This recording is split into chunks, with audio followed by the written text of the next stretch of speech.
Усім прывітанне яшчэ раз, з вами па-ранейшаму Зміцер Лукашук, і мы працягваем абмяркоўваць падзеі ў Беларусі і за яе межамі. Выбачайце за затрымку, усё здараецца, тэхнічныя моманты, тым не менш я рады вітаць у студыі юрыстку, заснавальніцу дабрачыннай ініцыятывы «Партызанка» Ганну Маціевскую. Добрый дзень, Ганна. Вітаю наших глядачоў і таксама хацела адразу перадаць вітанкі для маёй калегі Марыі Колесавай-Гудзілі, да якой сёння, на жаль, няма, але яна будзе, напэўна, наступным разам. Вось таму сёння мы больш будзем канцэнтравацца менавіта на Польшчы. Я так мяркую, правда, Зміцер? Ну так, да, Марыя, нам вельмі не хапа троечак такіх, ось, але гэтым разам у Марыі не атрымалася, спадзяюся, атрымаецца наступным разам. Марыя, дзякуй, што вы з намі, хоць гэтым разам толькі ў думках, тым не менш. Ну што ж, давай тады скарыстаемся тым, што Марыі няма, і сканцэнтруюся сапраўды менавіта на вось гэтым польскім, хаця і не толькі польскім трэку. Але з яго пачнем. Днямі былі прынятыя, ухваленыя заканадаўцамі, адпаведна польскімі, змены ў міграцыйнае заканадаўства, дзе ізноўку пачаліся размовы, а чым это пагражае для беларусаў, а як это ўсё будзе працаваць. Карацей кажучы, можаш пару словаў пра гэтыя змены і ўжо далей больш шырака закране, не закране беларусаў, калі закране, то як, ну і ўвогуле табе слова, Окей. Ну, канешне, гэтая падзея, менавіта ухвалення гэтага закону праз Сейм польскі, яна, канешне, выклікае шмат дыскусій, асабліва ў юрыдычным поле, таму што яна тычыцца менавіта прыпынення права падачы заявы на прытулак, так? І паколькі у нас у польскай канстытуцыі гэта прапісана яснае права, каб складаць заяву, таксама прытулку, і таксама Польшча з'яўляецца старонкай Женевскай конвенцыі аб правах уцекачоў, то, канешне, гэты закон, ён не прайшоў бесследна, тым больш, што ў Польшчы, што мяне заўжды цешыць, юрысты вельмі ахвоча ўключаюцца у грамадскае абмеркаванне менавіта гэтага праекту. І ён, канешне, з гэтага пункту гледжання ён кантраверсійны. Мы, канешне, тут хіба што не будзем уваходзіць ужо ў гэтыя дэталі, чаму і так далей, бо я мяркую, што нашых гледачоў перадусім цікавіць, як гэта закране беларусаў, так? Да, як это будзе працаваць у рэале. Так, але толькі патлумачу, з чаго гэта бярэцца, прынамсі у абгрунтаванні.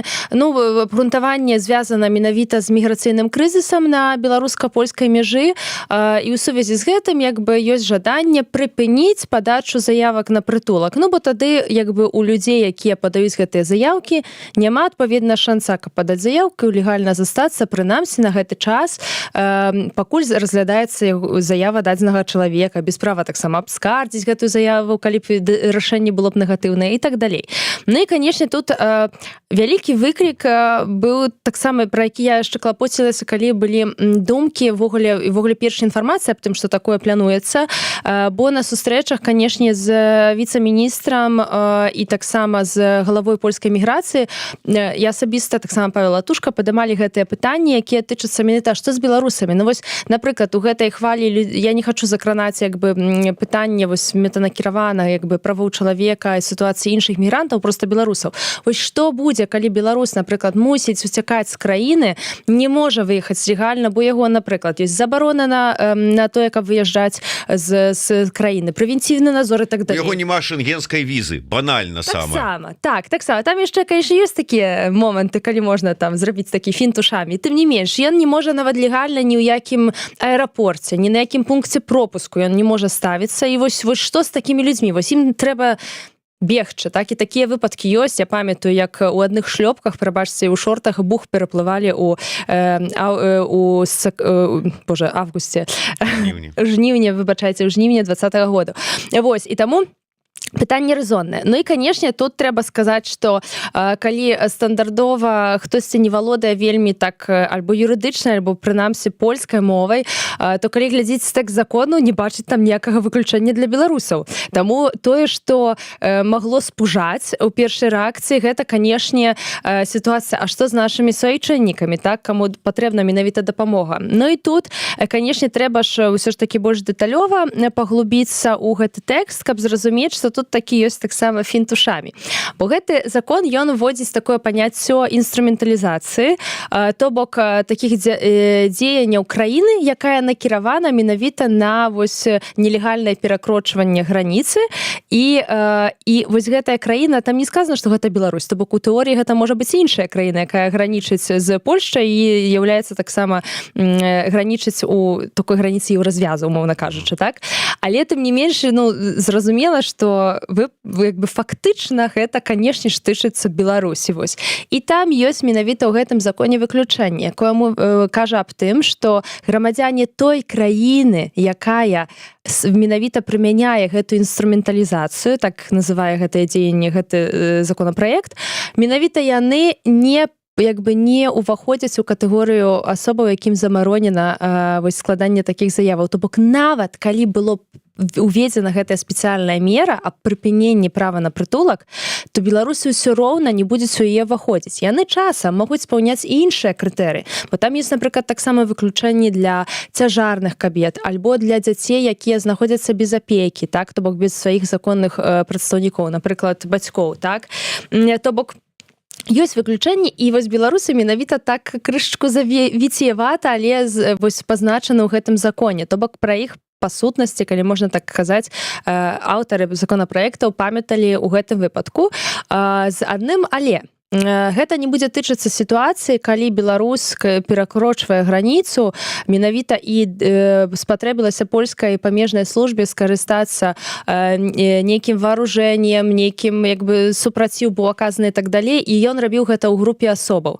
То бок здаецца, што гэтая норма, яна як бы накіравана на сітуацыю, калі беларус з'яўляецца ў частцы гэтай вось менавіта групы мігрантаў, якія перакрочваюць мяжу. Штурмуюць мяжу. Менавіта.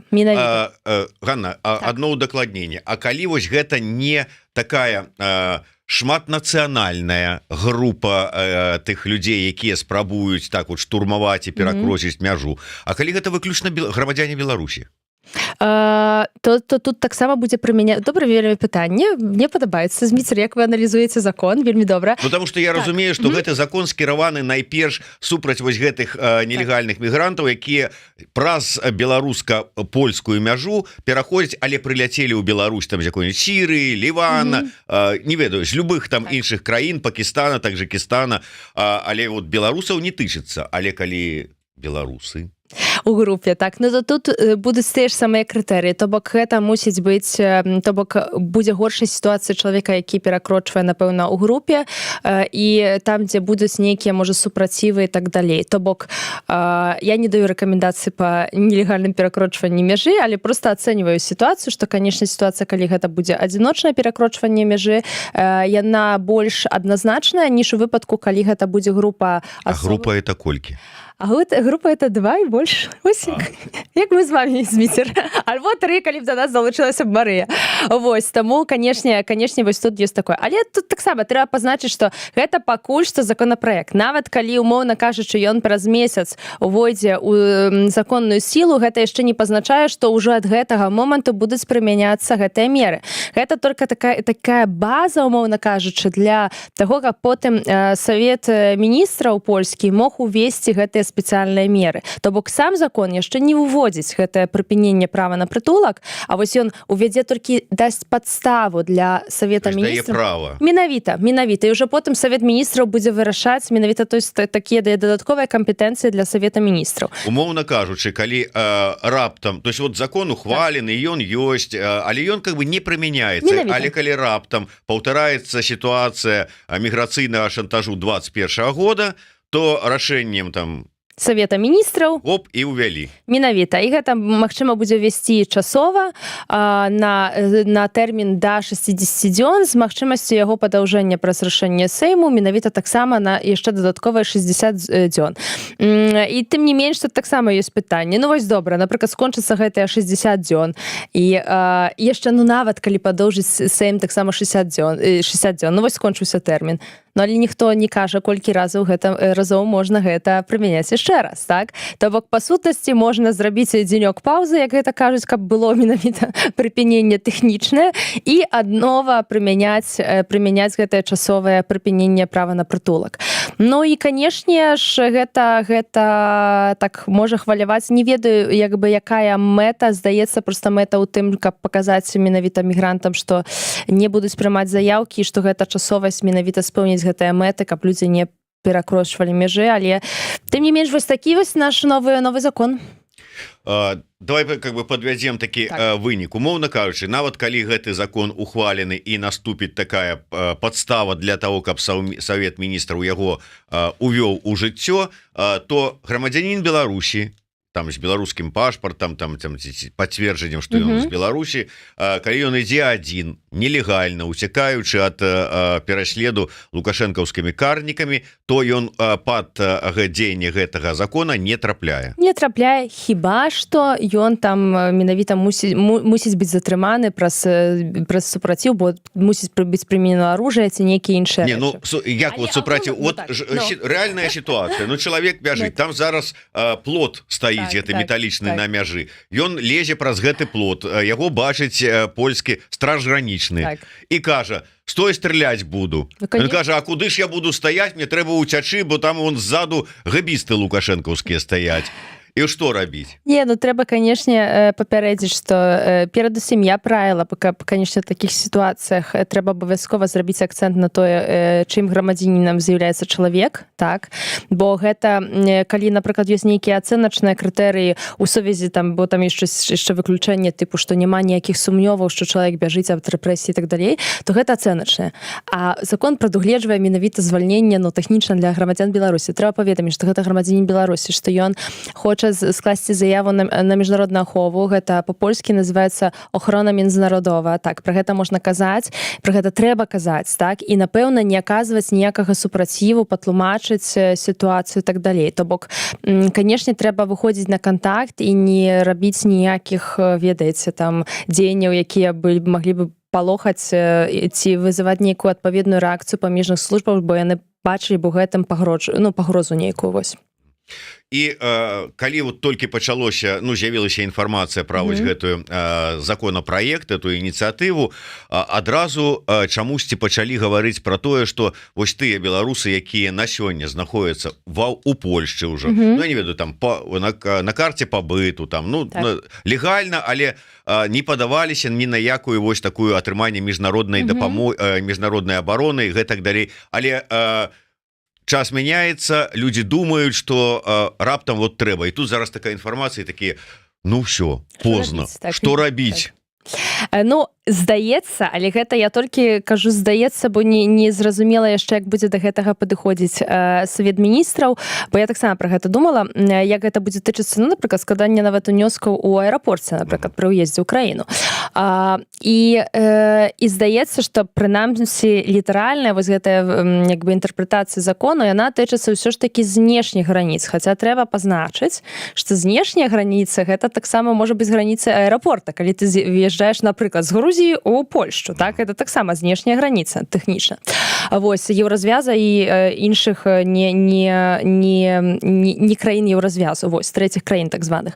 Вось, і тут як будзе прымяняць гэты закон Савет міністраў, ёсць пытаннічкі, таму я як бы з майго такога флоу гэта не інтэрпрэтацыя права. Мне здаецца, што не павінна ўсё ж такі тэхнічна гэта закрануць магчымасці складання заяў на міжнародную ахову для людзей, якія ўсё ж такі тут ужо знаходзяцца ў краіне, знаходзяцца легальна. Тым не менш, усё магчыма. У нас сітуацыя цяпер вельмі дынамічная, шмат чаго змяняецца ў міграцыйнай практыцы перадусім, нават не толькі ў законах, але ў практыцы.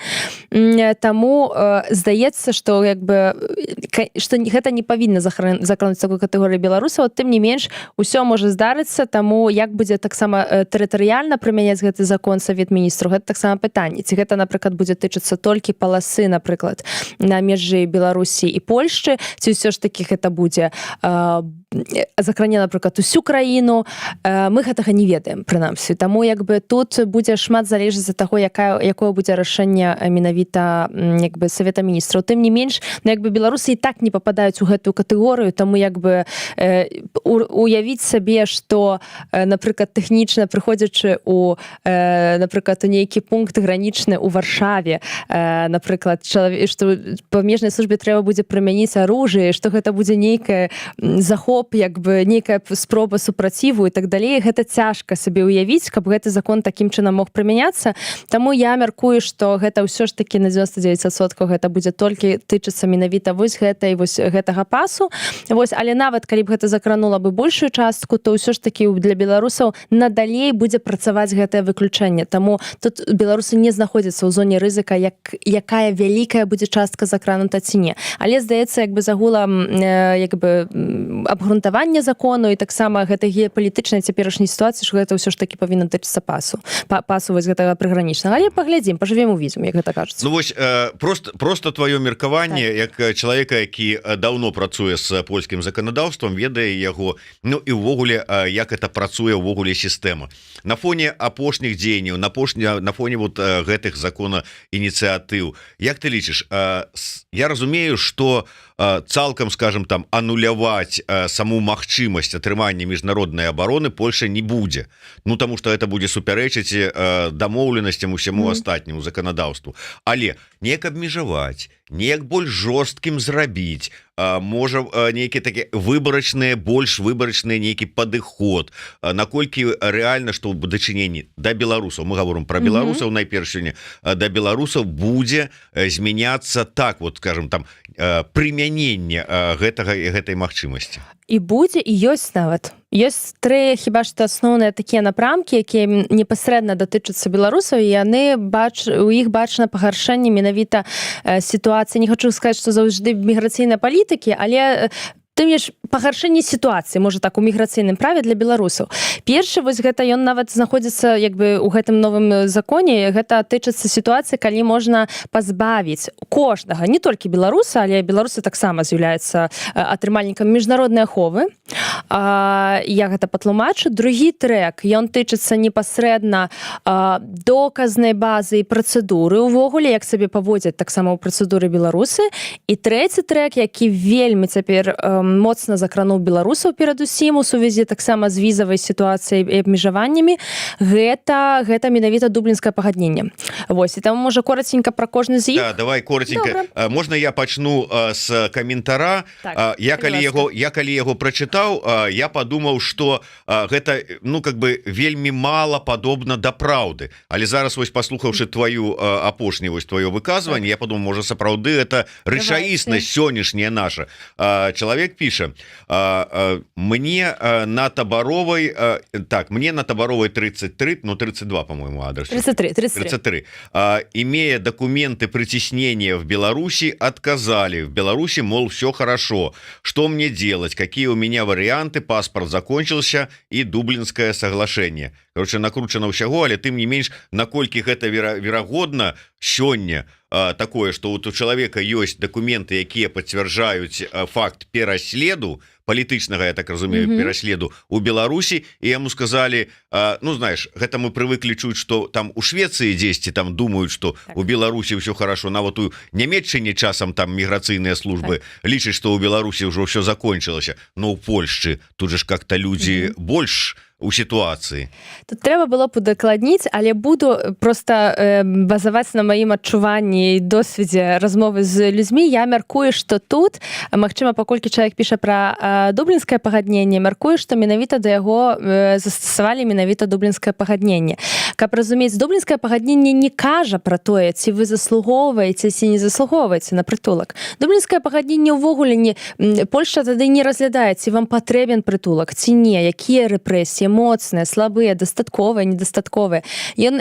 Па дублінскаму пагадненню Польшча проста вырашае, ці Польшча павінна разглядзець заяву аб прытулку, ці трэба перадаць яе ў іншую краіну. То бок, калі чалавек атрымоўвае рашэнне па дублінскаму пагадненню, гэта яшчэ не пазначае, што Польшча лічыць яго рэпрэсіі недастатковымі. Давай просто больш патлумачым, што азначае ў дадзеным выпадку дублінскае пагадненне. Окей. Да каго яно прымяняецца? Да ўсіх іншаземцаў, якія аплікуюць на міжнародную ахову, і якія маюць нейкія крытэрыі, якія кажуць, што нават калі вы падалі заяву ў адной краіне еўразвязу, напрыклад, у Польшчы, а у вас ёсць нейкія сувязі з іншымі краінамі еўразвязу, Сувязі якія? Вось зараз патлумачу, то тады гэтая краіна павінна, вось там, дзе ёсць сувязі, павінна разглядаць вашу заяву.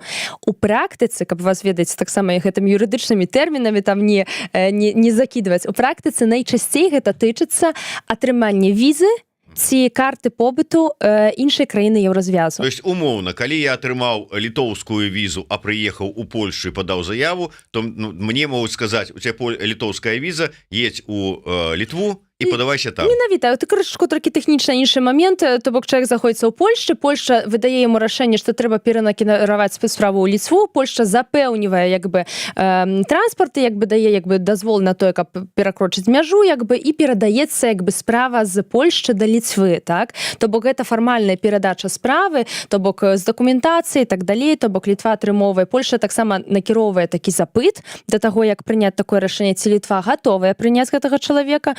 У практыцы цягам аднаго дня Літва адказвае, што так, я гатовая прыняць гэтага чалавека, і выносіцца рашэнне аб тым, каб перанакіраваць. І ёсць выключэнні з гэтага правіла. Але ёсць такая пастка, у якую вельмі часта беларусы пападаюць, не ведаю, адкуль гэты міф, гэта адзін з міфаў, што, напрыклад, дачакайся да канца дзеяння твайго ВНЖ альбо візы, і гэта нават, на жаль, да мяне даходзіць інфармацыя, што так у праваабарончых арганізацыях таксама раюць, проста хайлайчу, гэта так не працуе ў дублінскім пагадненні. Зачакай да канца дзеяння твоей візы, і на наступны дзень, ці канца ВНЖ, на наступны дзень ідзі падавай заяву на міжнародную ахову, і Польшча ўжо не будзе прымяняць дублінскае пагадненне.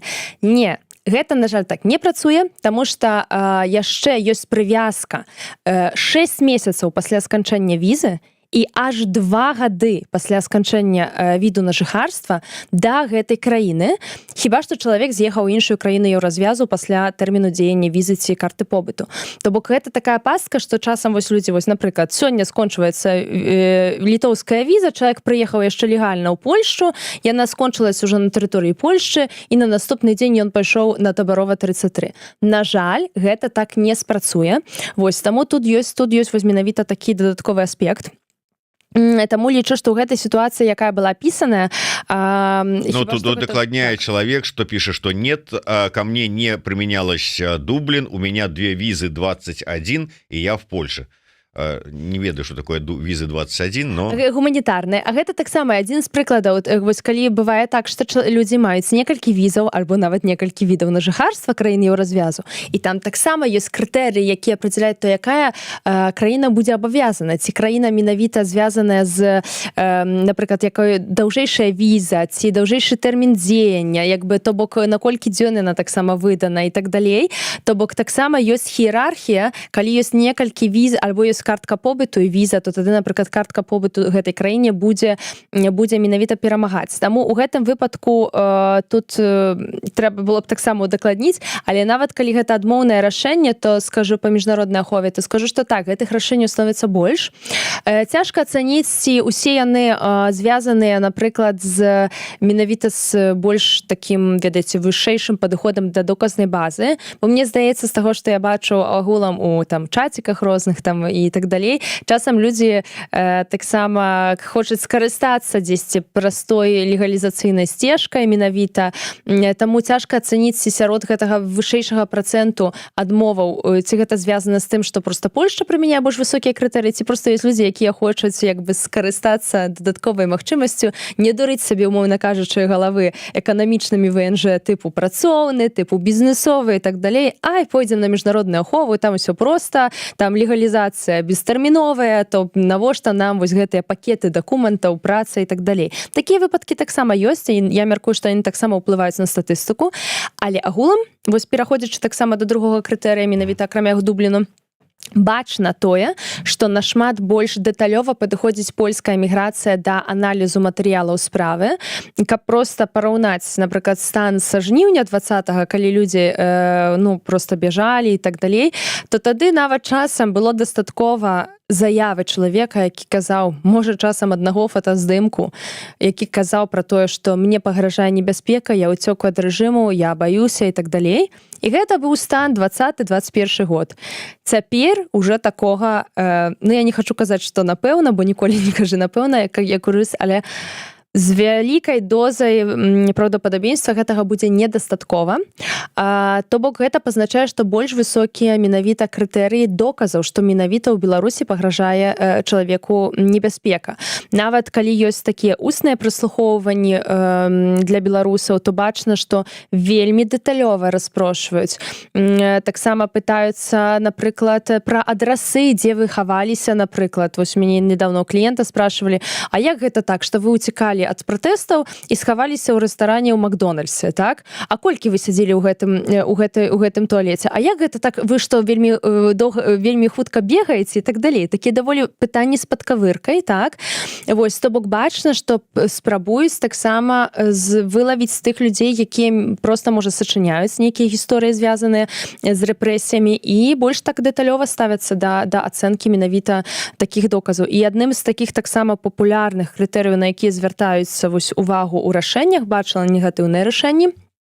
Гэта тычыцца таксама сітуацыі, калі ёсць розныя прычыны пры падачы на міжнародную ахову, і ўжо іншыя, калі больш дэталёва чалавек тлумачыць сваю сітуацыю ў пісьмовым інтэрв'ю. І потым, напрыклад, часам прад'яўляюць, а чаму вы пра гэтую прычыну, напрыклад, не паведамілі пры падачы заявы на міжнародную ахову? І таксама адзін з крытэрыяў, які таксама вось цяпер закранаецца, найчасцей гэта тычыцца адмоваў, але таксама будуць гэта разглядаць у законапраекце, як бы гэта ўводзіцца, як прычына скасавання міжнароднай аховы, гэта таксама парушэнне правапарадку.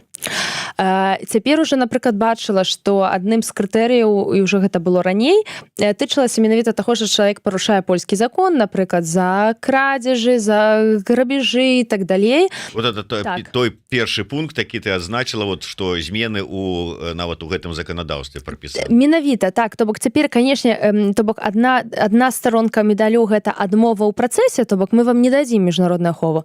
А крышачку іншыя крытэрыі сфармуляваныя, калі мы вам далі міжнародную ахову, але цяпер мы хочам яе скасаваць. І там гэта сфармулявана як сур'ёзныя злачынствы, так, преступлення, так, сур'ёзныя злачынствы.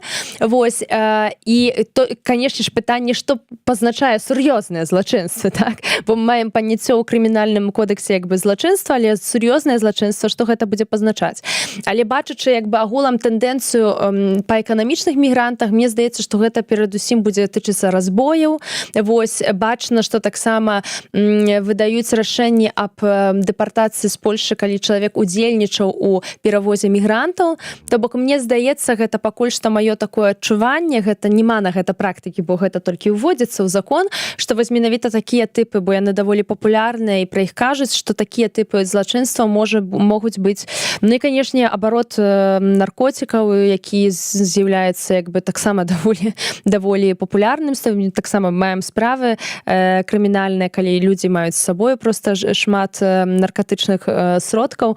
Вось, таму трэба як бы пра гэта памятаць, вось, што гэтыя прычыны могуць быць ужо цяпер прычынай пазбаўлення статусу уцекача. І я ведаю, што вельмі шмат хто адносіцца да гэтага халатна, асабліва калі людзі ўжо атрымалі паперы, ім здаецца, ой, я ўжо атрымаў статус уцекача, што мне, умоўна кажучы, хвалявацца. Ну вось гэты законапраект крышачку зраўнае, ўсё ж такі мае прэферэнцыю такую больш лайтовую для уцекачоў, але зраўнівае, напрыклад, з эканамічнымі мігрантамі па часовым відзе на жыхарства.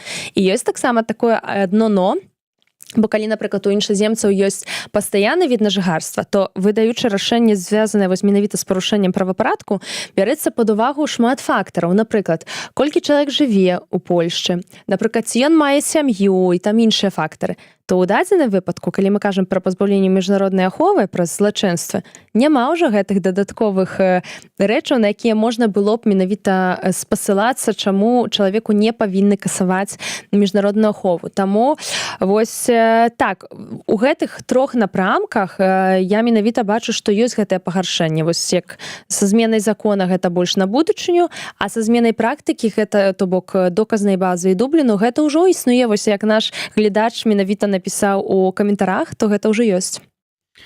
Так, а просто политических убеждений недостаточно, чтобы выехать. Обязательно надо доказать, что тебя дубинками били, пытается Карына. Ну, канешне, гэта мусіць быць, ведаеце, палітычных убеждений недастаткова, таму што, ну, што, нам тады трэба ўсіх беларусаў, умоўна кажучы, вывозіць з Беларусі да Польшчы, ну, гэта проста каб логіку патлумачыць закону. Канешне, гэта мусяць быць нейкія зіндывідуалізаваныя прычыны, па якім дадзенаму чалавеку менавіта небяспечна ў Беларусі, так? Але трэба памятаць, канешне, што каталог гэтых доказаў, ён не абмежаваны, бо часам людзі кажуць, у мяне убежденне, так? А потым ты іх пытаешься, а ці вы выходзілі на пратэст у 2020 годзе?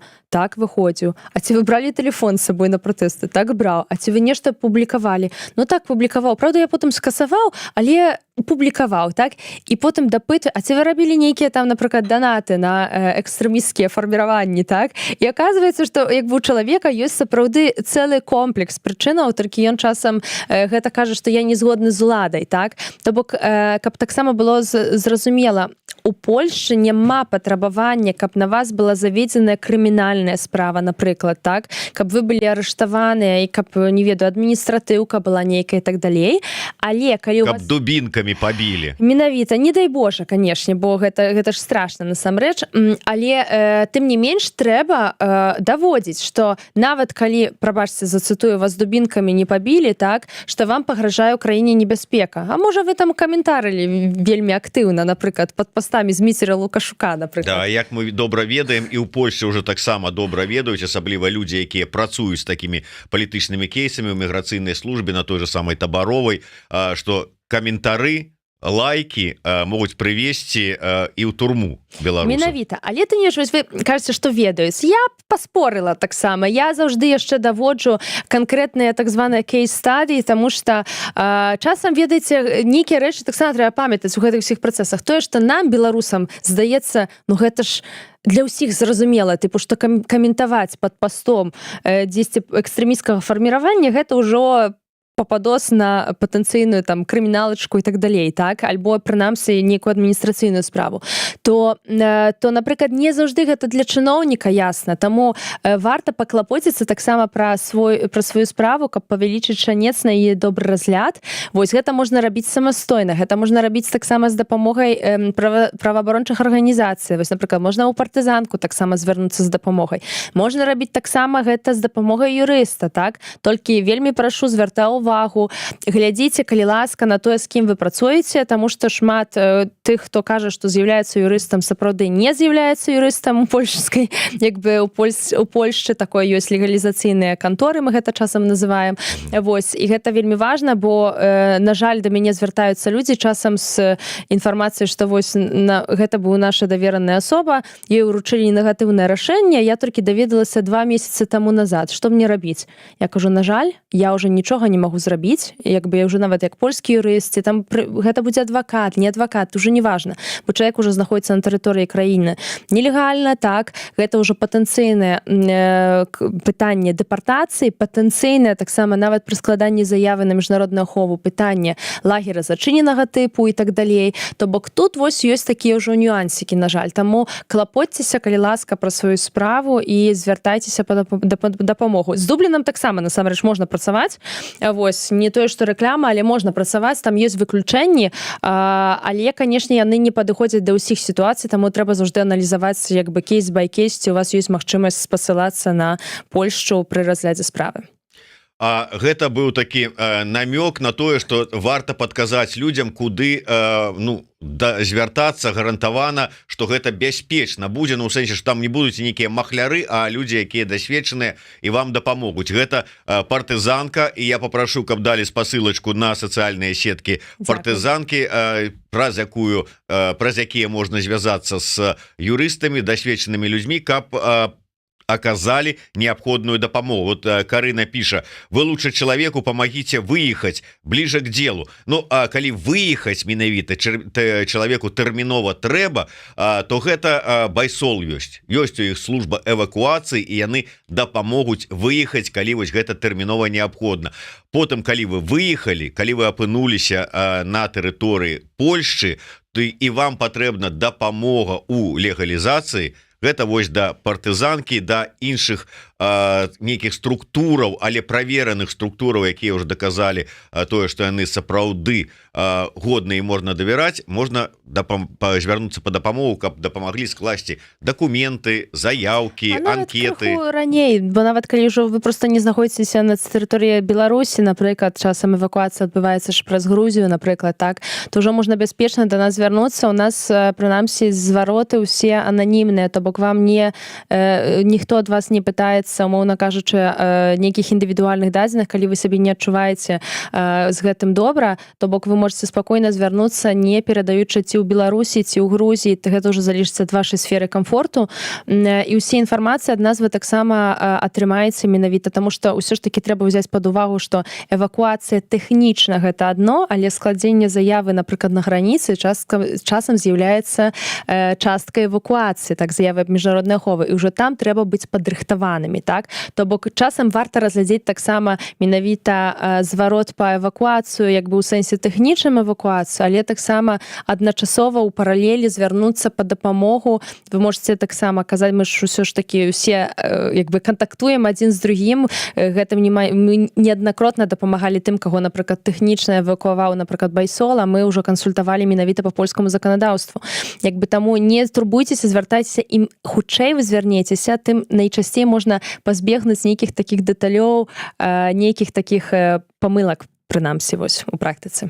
Ну, у любым выпадку, нават калі ўзніклі ўжо ўзгаданыя намі вот гэтыя непаразуменні з дублінскім гэтым пагадненнем, то гэта ўсё адно не канчатковае, то есть не то, что доктор сказал в морг, значит морг. Можна спрачацца. Можна спрачацца. Я нават абажаю гэтыя споры. Я там люблю яшчэ зацытаваць усе гэтыя еўрапейскія рашэнні, як бы, то бок апеляцыю можна складаць, то бок абскарджваць можна. Таксама ёсць там нейкія фінты вушамі, але, на жаль, паколькі гэта такая вельмі індывідуалізаваная праца, то складана даваць рэкамендацыі. Найлепшая рэкамендацыя, якую можна даць, гэта скансультавацца з юрыстам да падачы. Але трэба яшчэ як бы разважыць, вось адзіная, можа, рэкамендацыя, якую магу даць. Часам варта разглядзець перад падачай на міжнародную абарону, ці не лепш зрабіць польскі від на жыхарства. Вось гэта даволі універсальная такая рэкамендацыя, бо тады у вас будзе польская картка побыту, і яна будзе ўлічвацца ў патэнцыйнай працэдуры міжнароднай аховы. Таму вось, можа, гэта такі лайфхак,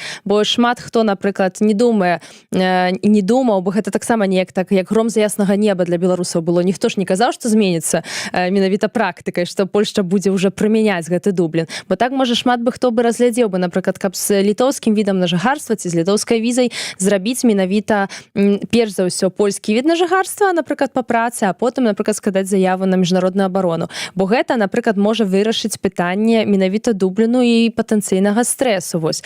Калі вам хтосьці кажа, што немагчыма зрабіць з літоўскім відам на жыхарства ці візай від на жыхарства, гэта не зусім так ёсць. Там ёсць толькі вельмі малыя выключэнні, але агулам гэта магчыма. Магчыма таксама зрабіць дазвол на працу. Вось, таму проста кансультуйцеся найлепш, каб вашу сітуацыю, ваш кейс зрабіць найбольш такім паспяховым. Вось. Дякую вялікі. На жаль, трэба завяршаць нашу размову. Як напісаў Шпаркі Вожык пра нашу сённяшнюю госцю, пачці как Шульман, но по-беларускі. Ой, мне вельмі прыемна, в сенсе, што по-беларускі. Да, да, Вожык, а вот не надо паліцца такім чынам і паказваць, што ты ўсё ж таки у расійскім нейкім дыскурсе застаешся. Таму, как бы, по-іншаму можна, амаль як Шрайбман, можна сказаць, хотя бы Добрае параўнанне але по-беларуску. Дзякуй вялікі. Спасылачка на партызанку ёсць у нас уже ў каментатарскай. Калі патрэбна дапамога, звяртайцеся. Не забывайте подписываться на YouTube канал Еврорадио, тому что раз на 3 тыдні регулярно мы сустракаемся у нашым вось таким вот юрыдычна-адвакацкім клубе, дзе раздаем розныя парады, дзе да нас яшчэ і далучаецца Марыя Колесова-Гудзіліна. Прывітанне, Марыя, чакаем цябе наступным разам. Ну і не забывайцеся, што ў нас яшчэ ёсць стрымінгавая платформа Беларусь Tomorrow. Все наши стрымы можна глядзець і там. З Беларусі бяспечна праз спадарожнік. Да сустрэчы, жыве Беларусь. Жыве вечна.